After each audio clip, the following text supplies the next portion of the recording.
মাস্তানি করে ছোট লোকে, বিনয়ী হয় বড় লোকে। টাকা পয়সা দিয়ে মানুষ বড় লোক হয় না, বড় লোক হয় আচার আচরণ আর কাজ কাম দিয়ে। আপনি কি বড় ঘরের মানুষ নাকি ছোট লোক, এটা আপনার আচরণ দ্বারা প্রমাণ হবে। আপনি যদি মাস্তানি মাতবরি করেন, মনে রাখবেন পৃথিবীতে কুকুরের চাইতে বড় মাস্তান কম আছে। কুকুর দেখবেন আপনার মতো দু চারজন বন্ধু লাগে না, একা একাই হুদাই চিল্লায় দেখবেন, ঠিক না ঠিক? আপনার ঠেলার চোটে রিক্সাওয়ালা টিকতে পারে না, গরিব মানুষ টিকতে পারেন না, অসহায় মানুষ টিকতে পারেন না। গায়ের জোরে একটু দুর্বল হয়েছে বেচারা, চুন থেকে নুন খসছে, ডেকে এনে থাপ্পড় দিয়ে বসেন, ঘুষি দিয়া বসেন, গালি দিয়া বসেন। কিয়ামতের ময়দানে এই লোক, আল্লাহর শপথ করে বলি, এই লোক হাজির হয়ে যাবে এবং আপনার এই অপব্যবহার, আপনার এই দুরাচরণের জবাব সেদিন দিতে হবে, বিচার সেদিন হবে।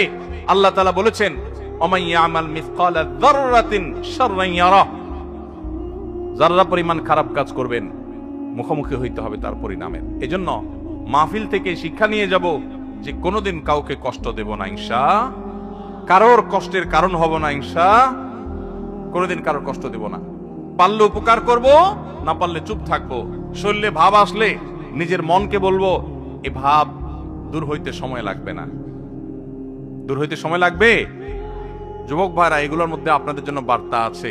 দুই চারজন বন্ধু বান্ধব একসাথে হলেই শরীরে একটু ভাব আসে, আসেনি? 5-6 জন বন্ধু বান্ধব নিয়ে যখন মার্কেটে যান, বাজারে যান, রাস্তা দিয়ে চলাফেরা করেন, কলেজ থেকে আসেন, তখন শরীরে একটা ভাব আসে, আসে। এই ভাবের চোটে তখন ধরাকে সরা মনে করে অনেকে। চুন থেকে নুন খসলেই এই বেটা এদিকে আয়, আছে না নাই?